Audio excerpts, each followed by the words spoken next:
অনুষ্ঠান বাড়ির ওই মাছের মাথা দিয়ে মুগ ডালটা আমার মনে হয় না কারোর অপছন্দের বলে। প্রত্যেকেই আমরা প্রচণ্ড পছন্দ করি ওইটা খেতে।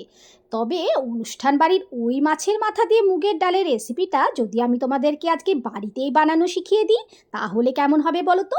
তো চলো রেসিপিটা দেখে নেওয়া যাক। যেদিনই একটু বৃষ্টি বৃষ্টি ওয়েদার হবে সেদিনই বাড়িতে চট করে বানিয়ে ফেলবে। তো চলো দেখে নিই। হেই এভরিওয়ান, কেমন আছো তোমরা সবাই? পিয়ালি রন্ধনশালায় তোমাদের সকলকে স্বাগত জানাই। প্রথমেই আমি সরু যে দানার মুগ ডালটা হয়, মানে সোনা মুগ ডালটা, সেটাকে একটুখানি ভেজে নিচ্ছি। খুব বেশি লাল লাল করে ভাজবে না, তাহলে মুগ ডালটা সিদ্ধ হতে চাইবে না। মোটামুটি গন্ধ আসা পর্যন্ত ভেজে নেবে। এখানে বলে দিই, আমি আগেই কিন্তু ডালটাকে ধুয়ে নিয়ে তারপর ভেজেছি। যদি তোমরা আগে না ধো তাহলে ভেজে নেওয়ার পরে একটু ভালো করে ধুয়ে তারপরে সিদ্ধ করতে বসাবে। আমি ধুয়ে নিয়েছি, ভাজা হয়ে গেলে আমি এটাকে লবণ দিয়ে সিদ্ধ করে নিচ্ছি। এই দেখো, ওপরে যে ফেনার মতো যে জিনিসগুলো জমেছে সেগুলো ডালের ময়লা, ওগুলোকে খুব সুন্দরভাবে তুলে ফেলে দেবে। এবার দিয়ে দিচ্ছি, আর কালারটাও কিন্তু এতে খুব সুন্দর হবে ভালো করে যদি এই ফেনাগুলোকে ঝেড়ে ফেলে দাও। এবার দিয়ে দিলাম হলুদ। হলুদ দিয়ে আরও কয়েকবার ফুটিয়ে নেওয়ার পরে ডালটা খুব সুন্দর সিদ্ধ হয়ে গিয়েছে। ডালটাকে সিদ্ধ করবে, খুব নরমও করে দেবে না, আবার দানা দানাও থাকবে না, যেন বোঝা যায় যে মুগের ডাল খাচ্ছ। এবার বেশ বড় সাইজের একটা কাতলা মাছের মাথা আমি নিয়েছি। এটাকে আমি লবণ হলুদ দিয়ে ভালোভাবে ম্যারিনেট করে রেখে দিচ্ছি। লবণ হলুদ মাখানো হয়ে গেলে এবার মাছের মাথাগুলোকে ভেজে নেব। কড়াইয়ে দিয়ে দিচ্ছি বেশ কিছুটা সর্ষের তেল। মাছের মাথাগুলোকে ভাজতে একটু তেল তো বেশি করেই লাগবে, বুঝতেই পারছো। তেলটা খুব ভালোভাবে ধোঁয়া ওঠা গরম হয়ে গেলে এবার আমি দুটো দুটো করে মাথা ভেজে নিচ্ছি। খুব একটু কড়া করে আমি মাছের মাথাগুলোকে ভাজবো, যাতে গন্ধ একদমই না আসে। এবার মাছের মাথাগুলো কড়া করে ভাজা হয়ে গেলে তুলে রেখে তোমরা এখন খুন্তি দিয়েও ভেঙে নিতে পারো, কিংবা ঠান্ডা হয়ে যাওয়ার পরে হাত দিয়েও ভেঙে নিতে পারো। আমি এখন ভাঙবো না, কড়া করে ভেজে তুলে নেব। পরে ঠান্ডা হয়ে গেলে একটু আমি হাতে করে ভেঙে ছোট করে নেব, যাতে ফ্লেভারটা পুরো ডালের মধ্যে ভালোভাবে চলে আসে। এবার যে তেলটা ছিল ওই তেলটা আমি কিন্তু একটু কমিয়ে নিয়েছি। অবশিষ্ট তেলের মধ্যে আমি দিয়ে দিলাম তেজপাতা, আর দিয়েছি কিছুটা গোটা গরম মশলা। গোটা গরম মশলার মধ্যে দিচ্ছি এলাচ, দারচিনি আর লবঙ্গ। মশলাটা থেকে খুব সুন্দর সেন্ট এলে আমি দিয়ে দেব এখানে পেঁয়াজ কুচি। একটা মিডিয়াম সাইজের পেঁয়াজ আমি কুচি করে দিয়ে দিয়েছি। পেঁয়াজটা লাল লাল করে ভাজা হয়ে গেলে দিয়ে দিলাম 2 টিস্পুন মতো আদা রসুন বাটা।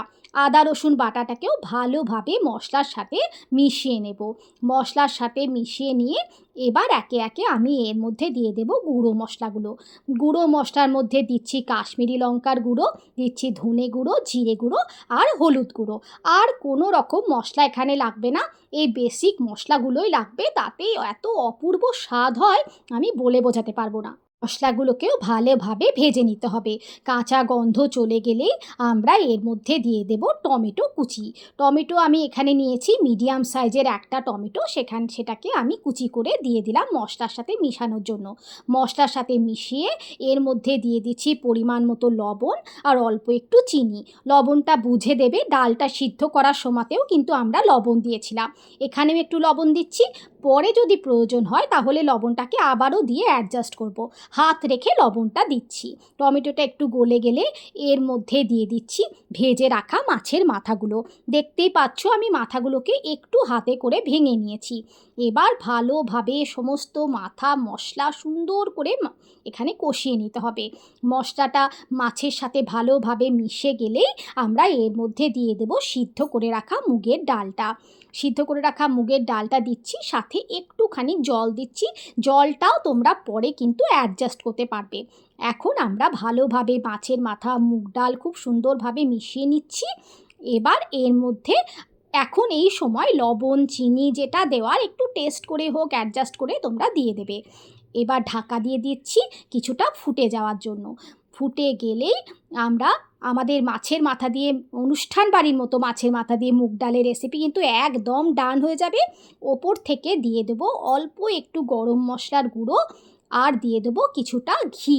তারও আগে আমি দিয়ে দিলাম বেশ কিছু চেরা কাঁচা লঙ্কা। ঝাল যেমন খেতে চাও সেরকম দিয়ে দেবে। এখানে ঘি দেওয়াও হয়ে গেছে, গরম মশলাও দেওয়া হয়ে গেছে। ওপর থেকে আর একটা জিনিস দেওয়ার বাকি আছে, তোমাদের কাছে যদি ধনে পাতা থাকে তাহলে কিছুটা কুচি করে রাখা ধনে পাতাও দিয়ে দেবে। আমি এখানে কিছুটা কুচি করে রাখা ধনে পাতা দিয়ে দিচ্ছি। আরও একবার ঢাকা দিয়ে 5 মিনিট মতো স্ট্যান্ডিং টাইমে রেখে দিলেই তৈরি হয়ে যাবে অনুষ্ঠান বাড়ির মতো মাছের মাথা দিয়ে মুগ ডাল। এর যা স্বাদ হয় হয়তোবা অনুষ্ঠান বাড়ির থেকেও বেশি ভালো হয়েছিল খেতে। একবার অন্তত রেসিপিটা ট্রাই করে অবশ্যই বাড়িতে দেখো। কেমন লাগলো আমাকে অবশ্যই কমেন্ট করে জানাবে। ভালো লাগলে একটা লাইক করে দিও, চ্যানেলটাকে ইউটিউব থেকে দেখলে সাবস্ক্রাইব করে দিও, ফেসবুক থেকে দেখলে পেজটাকে ফলো করে দিও, শেয়ার করে দিও, আর কমেন্ট করতে যেন অবশ্যই ভুলো না। এরকম রেসিপি আরও দেখার জন্য আমার পাশে থেকো। বাই বাই, দেখা হচ্ছে নতুন একটা ভিডিও।